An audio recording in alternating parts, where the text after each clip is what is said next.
자, 이제 우리 모니터 앞에 있는 분들도 같이 인사를 좀 나누면 좋겠는데, 제가 생각해도 조금 유치하지만 옛날에 메리 크리스마스 이렇게 하기 전에 우리 미리 크리스마스 이런 거 했었어요.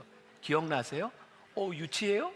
괜찮아요. 우리 모니터에 있는 분들도 다 같이 두 손을 흔들어 아주 유치하게 손을 흔들며 미리 크리스마스 한번 인사합시다. 시작. 미리 크리스마스. 네, 아주 유치한데 좋아요. 네, 자, 우리 크리스마스를 기쁨으로 잘 맞이하면 좋겠습니다. 자, 오늘 소선지서 12 중에 이제 후반부를 지나갑니다. 8번째 스바냐에 대한 말씀을 함께 나누게 됩니다. 오늘 말씀의 제목은 겸손한 두려움의 회복. 오늘 말씀 가운데는 겸손, 두려움, 회복이라고 하는 키워드가 등장하게 됩니다. 자, 이 스바냐라고 하는 선지자는 유다 임금 요시야 때 활동했던 사람입니다.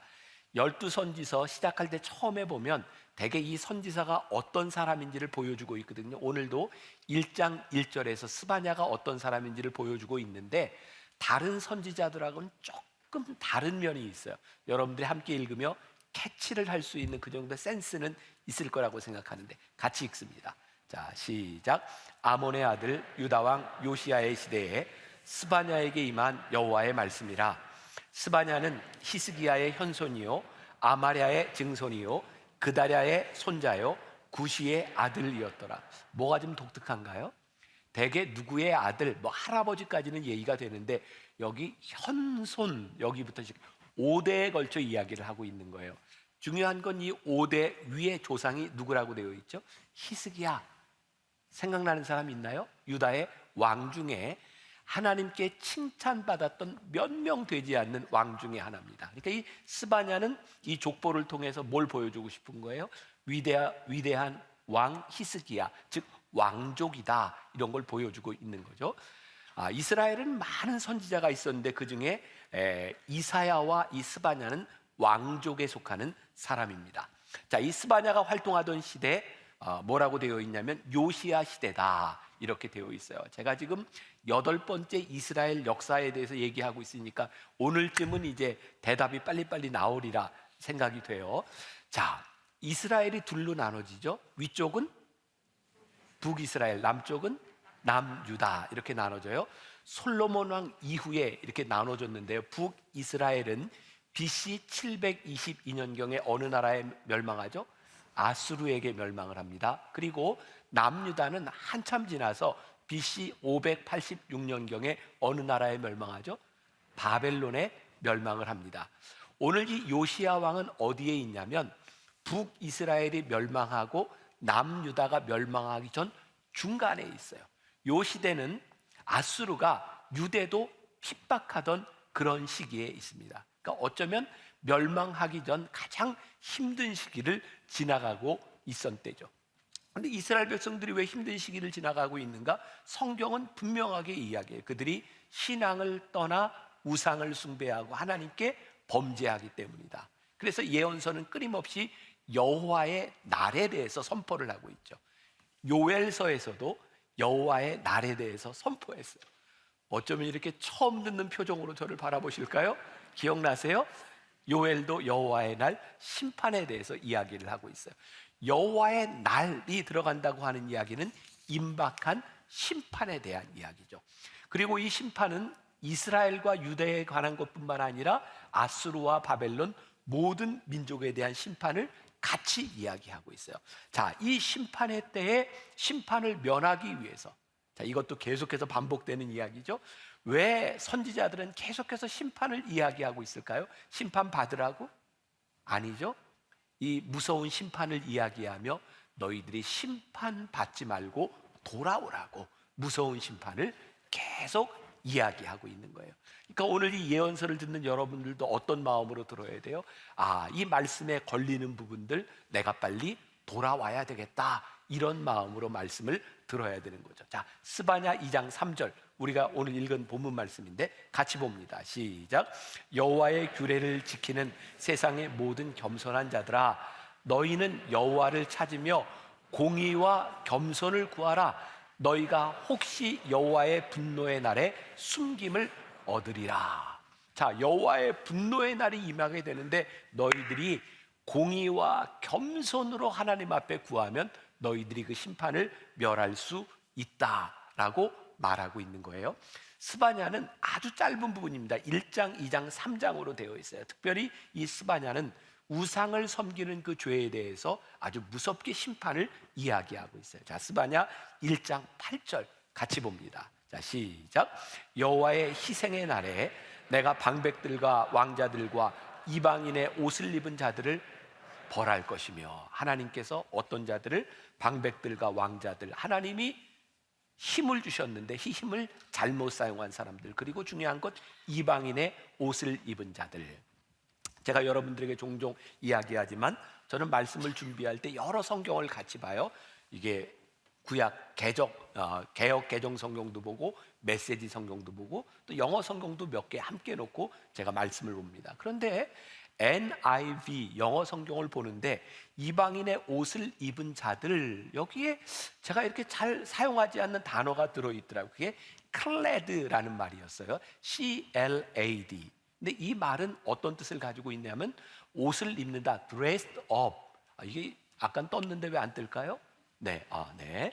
저런 단어를 쓰고 있어. 옷을 입는다. 근데 이 클레드라고 하는 말은 옷을 입는다라고 하는 의미보다 또 이렇게 뒤덮는다, 이런 뜻을 가지고 있어요.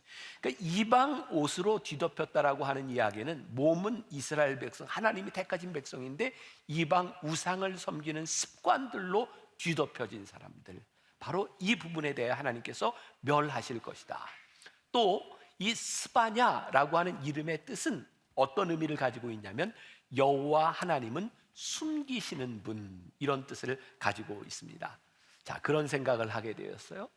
우리 신앙생활을 하는 우리 성도들에게 제일 힘든 것은 뭘까? 하나님이 계시지 않은 것이 아니라 하나님의 존재를 느끼지 못하는 거예요. 가끔 우리들이 신앙생활하다 어떤 사람을 보면서 이런 얘기하죠. 저 사람은 하나님을 믿는데 꼭 하나님 안 계신 것처럼 믿는 것 같아. 아주 확실한 믿음, 하나님이 안 계시다는 믿음을 가지고 교회 다니는 것 같아. 여러분, 그런 생각 들 때 없어요? 하나님을 믿는다면 어떻게 저럴 수 있을까? 하나님이 계시지 않은 것이 아니라 하나님의 존재를 느끼지 못하기 때문에 우리들이 죄를 지어요. 그게 굉장히 무서운 이야기죠. 하나님이 부재하신 것이 아니라 하나님의 존재를 느끼지 못하는 거예요. 자, 이 말씀을 이렇게 준비하고 묵상하다 저에게는 또 그런 이미지가 이렇게 떠올랐어요. 하나님의 존재를 느끼지 못한다는 게 뭘까?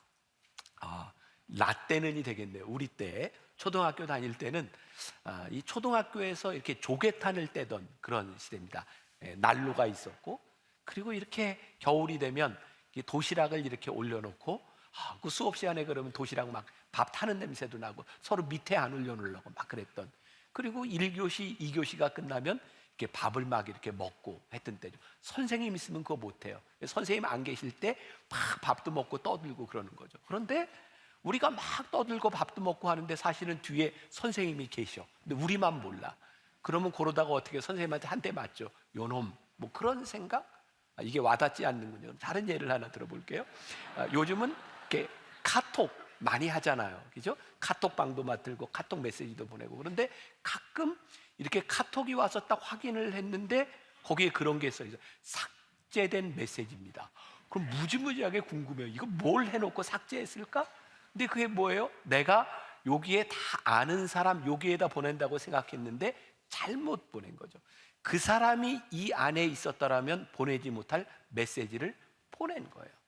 그러니까 우리가 잘못된 일을 행하고 우리들의 행하지 말아야 될 일을 행하는 것을 보면 뭐예요? 다 부재, 인식하지 못하는 데서 오는 거죠. 제가 만나교회 처음 목회를 이렇게 시작하고 힘들 때가 있었어요. 지금은 그렇지 않다는 얘기예요. 뭐가 힘들었냐면 사람들이 말이 많아요. 말이 많은데 좋은 말을 많이 하는 게 아니라 이렇게 늘 가십거리가 있어요. 뭐 이랬대더라, 뭐 카더라 통신 이런 거 있잖아. 목회자들 사이에서도 옛날에는 우리 교회 전도사님들도 있었는데 뭐 얘기들이 많이 돌아요. 제가 특단의 조치를 취했어요. 어떻게 했냐면 교회 사무실에도, 옛날에는 장로님들 방에도 이렇게 현판식을 했어요. 글을 하나 붙여놨는데 God is watching you. 하나님이 너를 지켜보고 계신다. 그렇게 써놓은 적도 있어요. 왜? 하나님이 우리를 지켜보고 계신다면 이렇게 하지 못할 이야기들과 행동들을 우리들이 하고 있는 거예요. 그러니까 가장 무서운 게 뭐예요? 하나님 계시다는 걸, 하나님의 부재, 하나님을 인식하지 못하고 살아가는 것들이에요. 그러니까 오늘 하나님이 우리 가운데 계시다면 우리는 어떻게 할까? 오늘 스바냐는 오늘 우리들에게 그것을 묻고 있는지 몰라요. 오늘 여러분들에게도 동일한 그런 질문이 있어야 될 것 같아요. 자, 하나님의 심판. 자, 스바냐가 하나님을 대신하 이렇게 말씀을 전해요. 스바냐 1장 12절. 자, 같이 봅니다. 시작. 그때에 내가 예루살렘에서 찌꺼기같이 가라앉아서 마음속에 스스로 이르기를 여호와께서는 복도 내리지 아니하시며 화도 내리지 아니하시라 하는 자를 등불로 두루 찾아 벌하리. 야, 이거 무지하게 무서운 말씀이에요.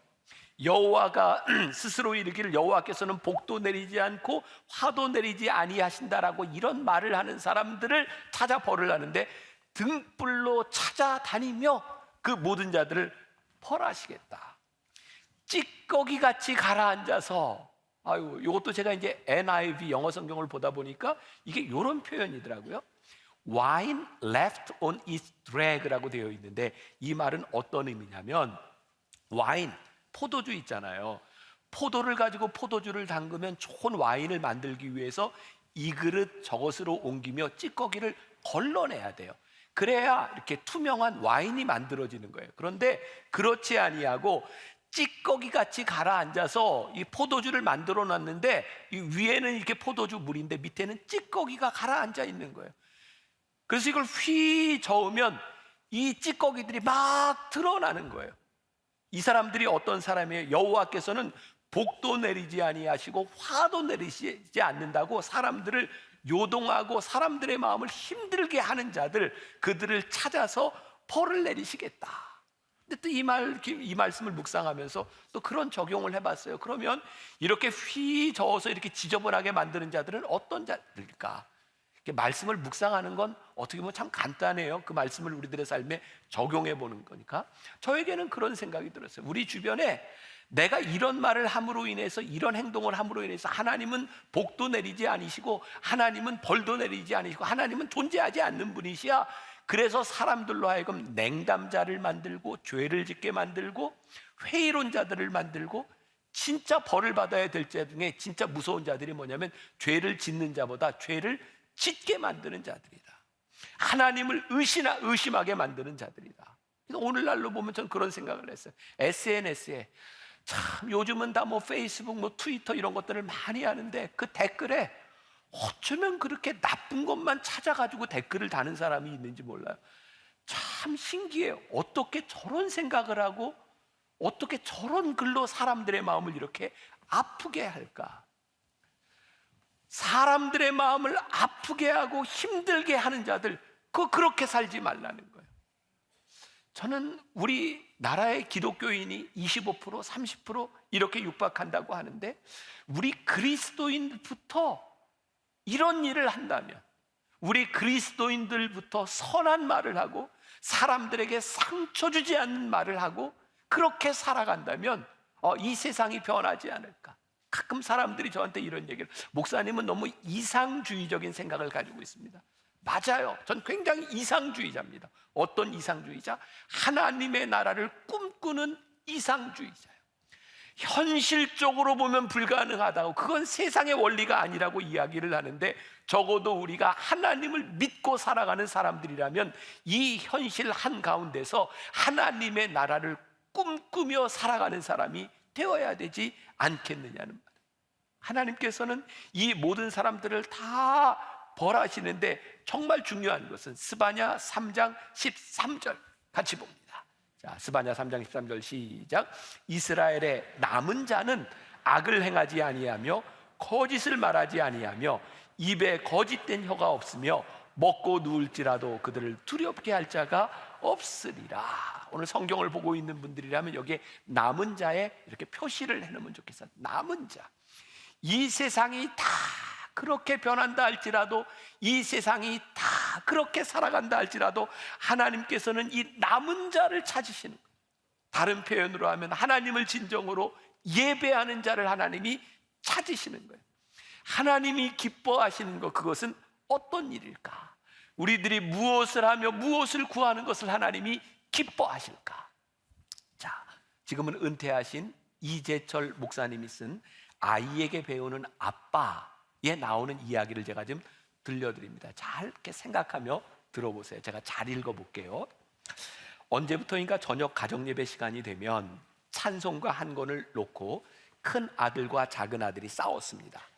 대수롭지 않게 생각했는데 어느 날 작은 아들이 그 찬송가 때문에 울음을 터뜨렸습니다. 저는 왜 그 찬송가를 서로 차지하려고 하는지 물었습니다. 대답은 그것이 새 것이기 때문이었습니다. 나는 아이들에게 물었습니다. 자, 만일 너희들이 누군가로부터 선물을 받았다면 하나님이 누구를 더 사랑하실까? 선물을 받은 사람일까? 선물을 준 사람일까? 선물을 준 사람이요. 그럼 너희가 하나님께 사랑받으려면 선물을 받는 사람이 되어야 될까? 선물을 주는 사람이 되어야 될까? 주는 사람이요. 이제는 적용할 차례였습니다. 먼저 작은 아들에게 물었습니다. 내가 하나님께 사랑받으려면 이제 이 찬송가를 어떻게 해야 하니? 형아에게 줘야 해요. 승국이는 찬송가를 형에게 줬습니다. 뜻하지 않게 작은 아들이 순순히 찬송가를 주자 큰 아들은 한동안 망설이다가 이렇게 대답을 했습니다. 제 정직한 마음은요, 승국이가 양보했으니 제가 갖는 거예요. 이미 동생의 양보로 자기 소유가 된 책에 대한 미련을 버리지 못하는 큰 아들에게 아내가 말했습니다. 승훈아, 정직한 마음을 말한 것은 참 잘했어. 그러나 더 중요한 것은 하나님을 기쁘시게 해드리기 위해서는 정직한 우리의 마음이 원하는 것도 포기할 줄 알아야 한단다. 이 부분을 제가 오늘 여러분들과 이야기하고 싶은 거예요. 우리는 이 세상을 살아가면서 이런 말을 참 잘하잖아요. 정직하게 얘기해서. 이건 공의야, 이건 정의야.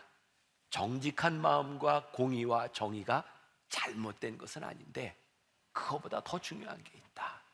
뭐냐면 하나님이 기뻐하시는 마음이다.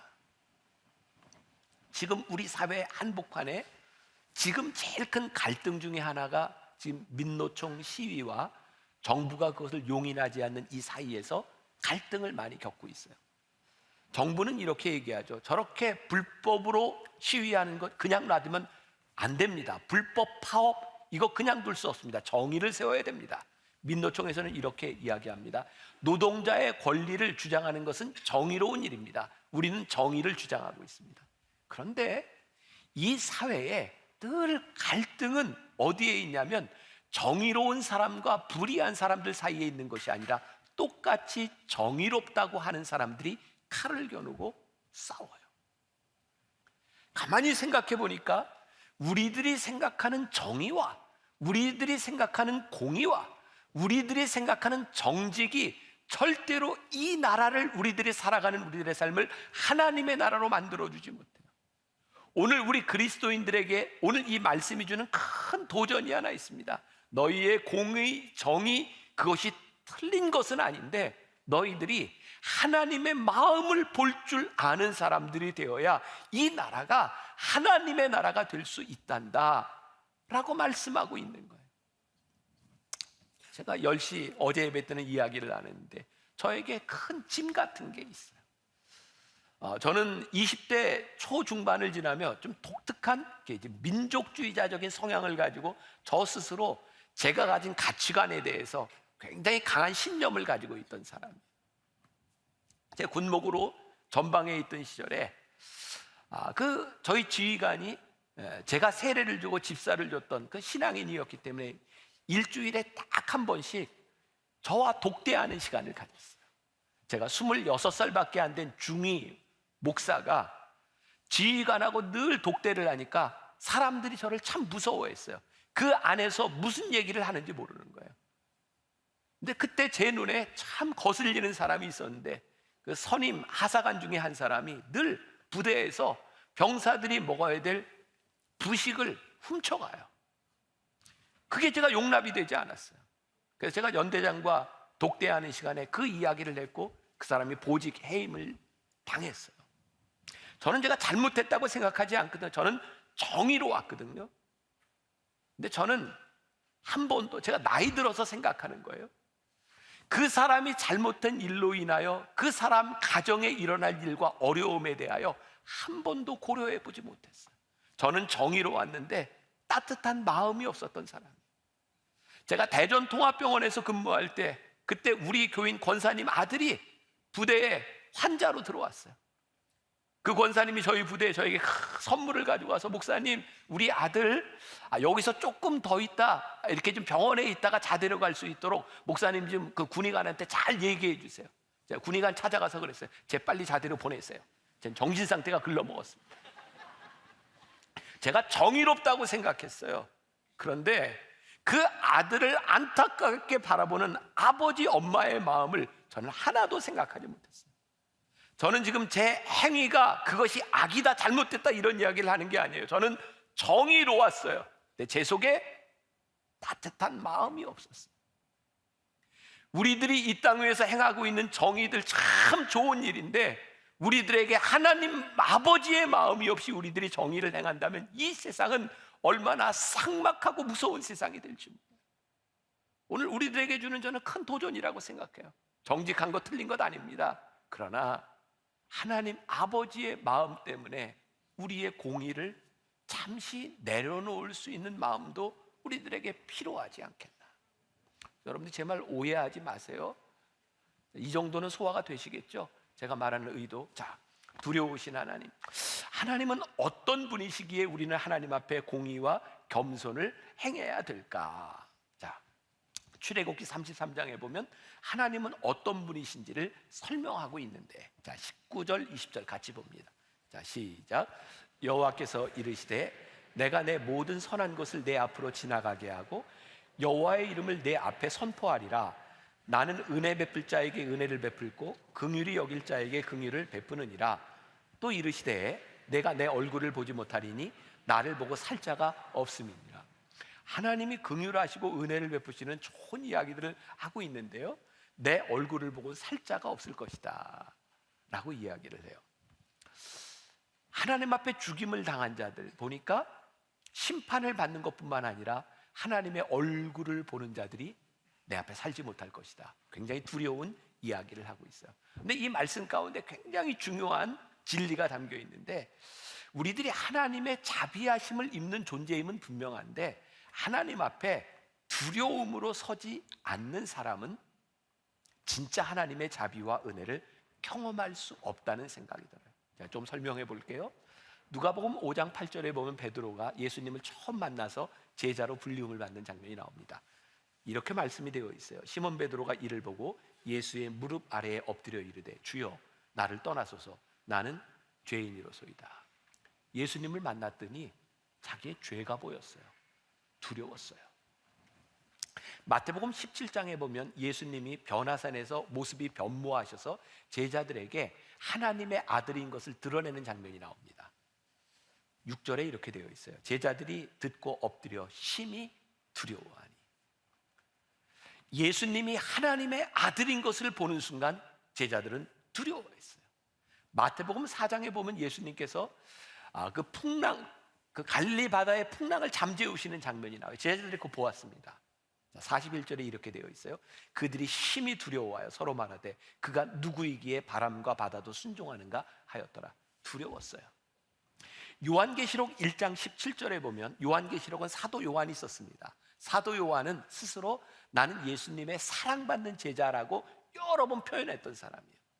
그런데 그가 요한계시록 1장 17절에서 승천하신 예수님을 처음 보았을 때 이렇게 기록이 되어 있어요.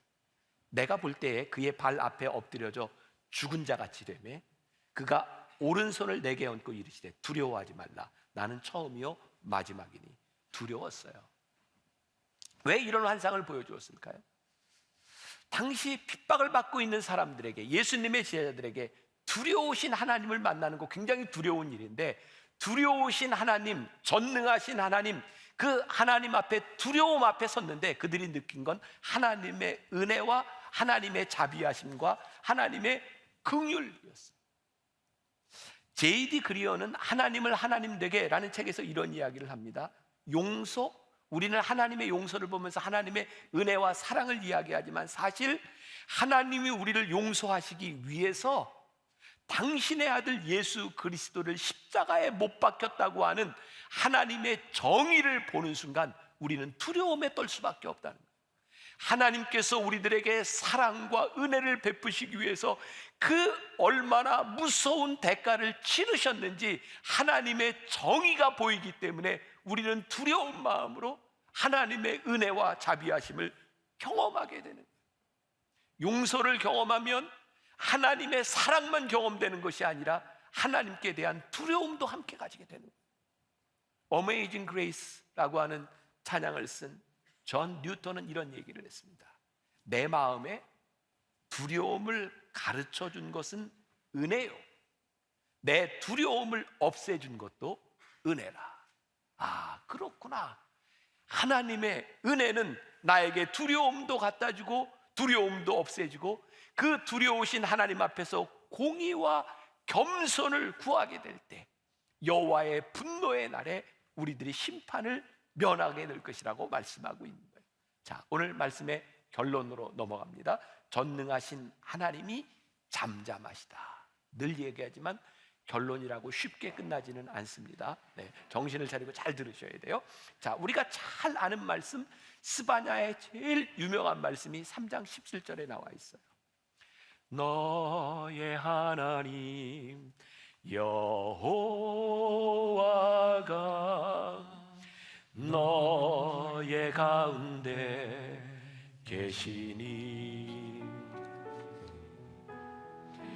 그는 구원을 베푸실 전능자시라.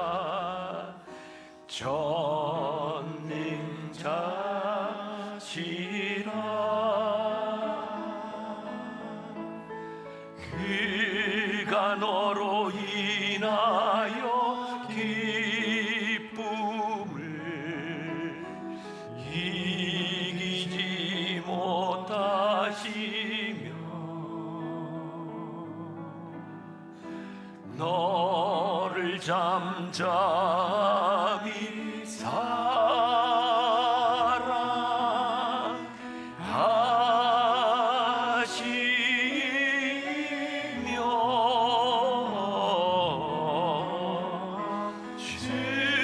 즐거이 부르며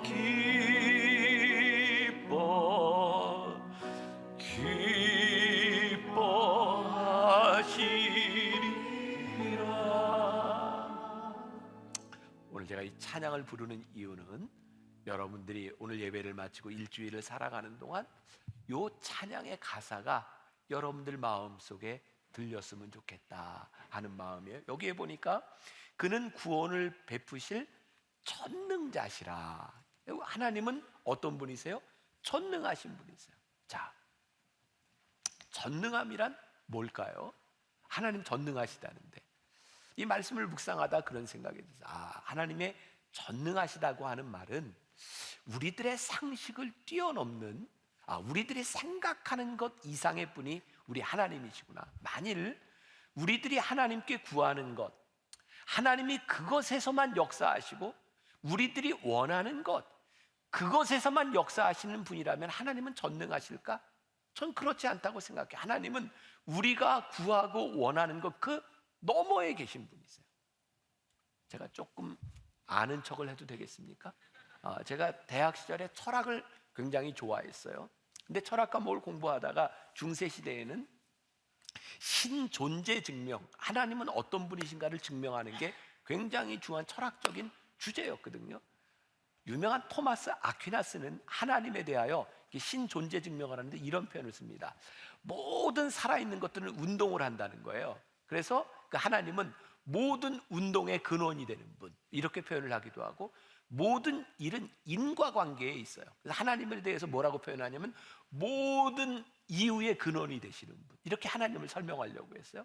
유명한 중세의 안셀름이라고 하는 사람은 하나님에 대하여 존재를 증명하는데 이런 표현을 씁니다. 하나님은 우리가 생각하고 할 수 있는 최고의 존재, 그 이상의 분이 하나님이시다. 그러니까 하나님은 우리들이 생각할 수 있는 최고의 것, 그 이상의 분, 그러니까 표현할 수 없는 분이에요. 그러니까 하나님의 전능하심은 우리의 생각 속에 있는 것이 아니라 우리의 생각을 넘어서는 분인데, 그 하나님이 우리 가운데 구원을 베푸시고 우리로 잠잠하게 하시고 우리로 인하여 기뻐하신다고 하는 것은 우리들이 생각하는 감정의 것 이상의 것을 우리들에게 이야기하시네요. 그리고 그 하나님을 경험하는 우리들에게서 하나님이 기쁨을 취하신다는 거예요. 자, 이것도 좀 설명이 필요하겠죠. 너무 추상적이니까. 자, 제가 여러분들에게 한번 보여드렸던 그림이 있는데, 렘브란트가 그린 탕자의 귀환이라는 그림인데요. 그 렘브란트는 그림을 그릴 때, 렘브란트는 굉장히 좋은 신앙인이었습니다. 성화를 많이 그렸어요. 그는 이렇게 명암, 빛을 가지고 그가 표현하고 싶은데 강조점을 둡니다. 그래서 렘브란트의 그림을 볼 때는 이 명암을 잘 봐야 이 화가가 무엇을 이야기하고 있는지를 보게 돼요. 자, 탕자의 귀환이라고 하는 그림을 잠깐 보겠습니다. 여기에 보면 아버지와 아들, 탕자 머리가 다 벗겨진 아들, 그리고 저 오른쪽에 한 큰 아들이 있어요. 그러니까 빛이 거기에 비추고 있죠. 보니까 아버지의 얼굴에 환한 빛이 있는데 이런 모습이죠. 자세히 보세요. 아버지의 눈이 다 짓물렀어요. 아들을 기다리는 아버지의 눈물이 거기 있어요. 또 어디에 빛이 가 있냐면 탕자를 껴안고 있는 아버지의 두 손에 빛이 가 있어요. 가만히 보면 저 두 손이 달라요. 하나는 여린 여자의 손이고 또 한 손은 울퉁불퉁한 남자의 손이에요. 아들을 껴안고 있는 그 아버지는 어머니와 아버지의 마음, 정의와 공의, 용서와 사랑을 다 품고 있어요. 아버지는 그냥 탕자를 수용한 게 아니에요. 또 빛이 하나 가 있어요. 저 아들의 모습, 큰 아들의 모습. 보는 모습이 그렇겠죠. 그건 제가 그냥 표현하는 거예요. 상식적이지 않아. 뭐가? 아버지를 버리고 재산을 가지고 돌아온 그 아들을 안겨주는 아버지의 모습, 마음에 안 들어. 상식적이지 않아. 이렇게 말을 하고 있는 거예요.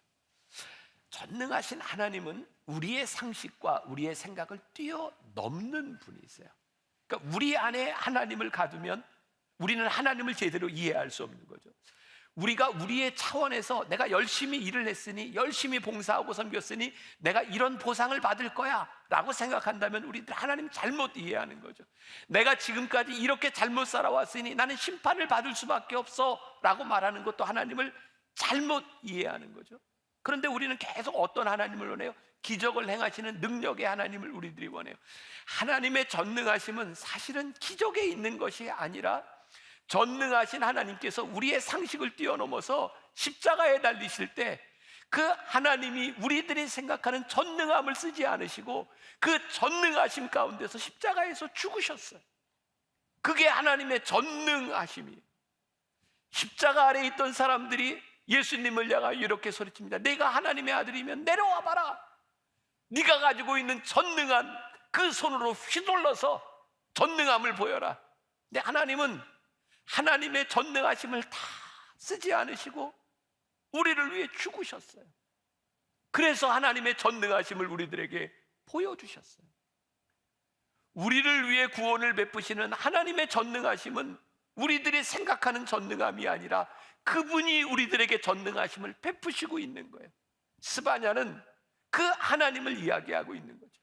우리 묵상팀의 한 권사님이 그림을 하나 띄워줬어요. 라이언 킹에 나오는 그림이에요. 만화로 본 사람도 있고 뮤지컬로 본 사람도 있을 거예요. 큰 사자가 위에 있어요. 저에겐 그런 이미지가 생각이 나요. He lives in you. 그가 내 안에 살아계시다. 이 사자가요, 뭐 이게 만화니까 그 전능한 모든 힘을 가지고 있는 사자가 우리를 바라보고 있는 거예요. 그가 내 안에 있어. 내 안에 살아있어. 하나님께서 우리 안에 계셔서 우리를 다스리시고 우리들에게 구원을 베푸시는 분이야. 그분의 전능하심이 우리 가운데 있어. 이것을 이 스바냐가 어떻게 표현했는가? 죄송해요, 오늘 영어를 많이 써서 죄송한데 제가 말씀을 묵상하다가 들어온 거니까 NIV 성경에 스바냐 3장 11절 이렇게 표현을 하고 있어요. He will take great delight in you. 하나님께서 내 안에 큰 즐거움을 취하셔. He will quiet you with His love. 하나님이 너를 잠잠케 하셔. 뭘 가지고? 그분의 사랑을 가지고. 근데 그것을 보시는 하나님의 기쁨이 있는 거예요. 하나님의 사랑이요 우리를 잠잠케 한대요. 근데 우리는 하나님께 잠잠하려고 하지 않아요. 원하고 구하는 게 참 많이 있어요. 하나님, 좀 이렇게 멋지게 한 방 빵 터뜨려 주세요. 아니, 빵이야, 빵빵빵 터뜨려 주세요. 좀 간증거리 하나님 주세요. 저도 어제 우리 교회 환자를 위해 기도하면서 예배를 마치고 그렇게 기도해서 하나님 불쌍히 여겨주시고 하나님 이의 삶에 간증거리가 되게 해주세요. 간절한 마음으로 기도해요. 우리들의 마음에 그런 간증과 우리들의 눈에 보이는 사랑과 은혜를 구할 때가 참 많이 있어요. 근데 하나님께서 우리들에게 말씀하시는 거예요. 아니, 하나님의 사랑이 너를 잠잠하게 해. 우리가 하나님의 사랑이 느껴지지 않으니까 분노하고 불평하잖아요. 그의 사랑을, 주의 사랑임을, 주의 은혜를 생각해보라. 하늘보다도 더 높으신 아버지의 사랑 크고 놀랍네. 아버지 사랑 크고 놀랍네. 주의 사랑을, 주의 선하심을, 주의 은혜를 생각해보라. 하늘보다도 더 높으신 아버지의 사랑 크고 놀랍네. 아버지 사랑 크고 놀랍네. 내 어찌 그 사랑, 내 어찌 그 사랑 잊으리. 내 어찌 주의 긍휼을 잊으리. 내 영혼의 모든 소원 만족시킨 하나님, 주의 사랑을, 주의 선하심을, 주의 은혜를 생각해보라. 하늘보다 더 높으신 아버지의 사랑 크고 놀랍네. 아버지 사랑 크고 놀랍네. 하나님께 그런 기도 많이 하잖아요. 하나님 보여주세요. 하나님 들려주세요. 하나님 좀 뭐 좀 해주세요. 사실은 하나님의 사랑이 우리 가운데 느껴지지 않는 거예요. 근데 오늘 스바냐는 뭐라고 말씀해요? 전능하신 하나님이 너희 가운데 계시니 그가 너로 인하여 기쁨을 이기지 못하시며 하나님의 사랑이 우리 가운데 있다는 거예요. 이 선지서를 쭉 보면서 진짜 이렇게 남편과 아내 남녀 관계처럼 하나님과 우리들 사이를 정말 정확하게 이렇게 표현해 주는 게 없다는 생각이 들어요. 이것도 우리 때인가? 요즘 젊은이들은 그렇지 않겠죠. 결혼하고 뭐 우리가 살던데 제 아내도 남편을 위해 많이 희생하고 자녀 키우고 시부모님 이렇게 섬기고. 그러니까 우리 세대, 우리 위의 세대의 여자들이 결혼한다고 하는 것은 많은 희생을 감내하는 시대를 살았어요. 제 아내도 가끔 그런 이야기를 해요. 다른 거 다 필요 없고 그냥 알아주면 좋겠어. 그러니까 힘들다 그럴 때 그래 힘들구나, 어렵다 그럴 때 어렵구나, 그렇게 알아주면 좋겠어. 근데 그거를 느끼지 못하니까 표현해달라 그러는, 뭘 좀 해달라 그러는. 사실 우리들의 신앙생활 가운데 우리 가운데 잠잠히 임하시는 구원의 하나님의 손길이 우리들에게 느껴지면 우리는 그렇게 불평하거나 불만하거나 그러지 않을 것 같아요. 하나님의 사랑이 우리를 잠잠케 하시니 그런 우리의 모습을 보고 잠잠한 우리의 모습을 보면서 하나님이 기뻐하신다. 오늘 이스바냐의 말씀이 오늘 여러분들의 고백이 되었으면 좋겠고, 이번 한 주간을 살아가는 동안 하나님, 우리를 잠잠케 하시는 하나님의 사랑이 우리 안에 고백되게 하시고 그 사랑을 느끼게 하시고 그것으로 충분합니다. 하나님의 전능하심은 이런 것이구나. 우리들이 묵상하며 한 주를 승리하는 여러분들이 되었으면 좋겠습니다. 우리 주의 사랑을, 주의 선하심을 이렇게 찬양합시다.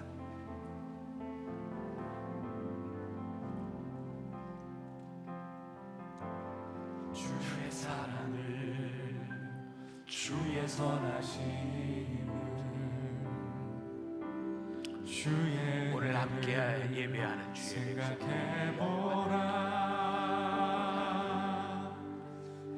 우리에게 구원을 베푸시는 하나님의 전능하심, 하나님의 손길이 우리에게 고백되기를 간절히 소원합니다.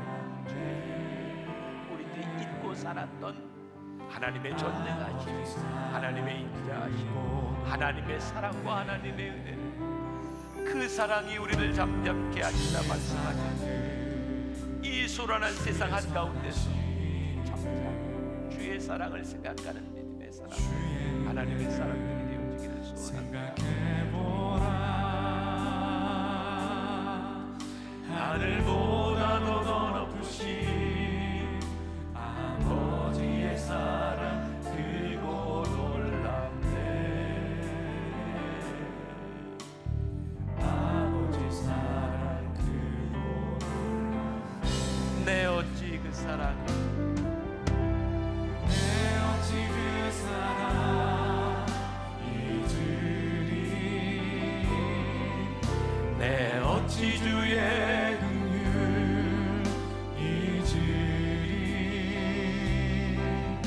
내 영혼의 모든 소원 만족시키 하나님. 주의 사랑을, 주의 선하심을, 주의 은혜를 생각해보라. 하늘보다도 더 높으신 아버지의 사랑 크고 놀랍네. 아버지 사랑 크고 놀랍네. 우리의 삶에는 참 많은 불평과 불만, 또 하나님께 원하는 것들이 참 많았습니다.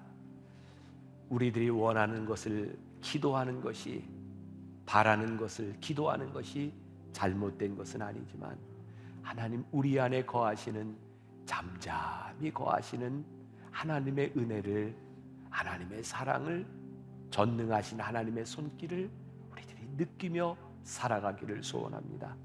오늘 예배를 마치면 우리가 이 혼잡한, 이 시끄러운 세상 한가운데로 들어갑니다. 그 가운데 전능하신 하나님이 고백되게 하여 주옵시고, 우리의 모습을 바라보시며 기뻐하시는 하나님을 보게 하여 주옵시고, 승리하는 한 주간이 되게 하여 주옵소서. 지금은 우리 주 예수 그리스도의 은혜와 하나님 아버지의 무한하신 사랑과 성령의 인도하심이, 전능하신 하나님의 손을 붙들고 이 세상으로 담대히 나아가는 당신의 사랑하는 모든 백성들을 위해 지금부터 영원까지 함께 하시기를 간절히 축원하옵나이다. 아멘.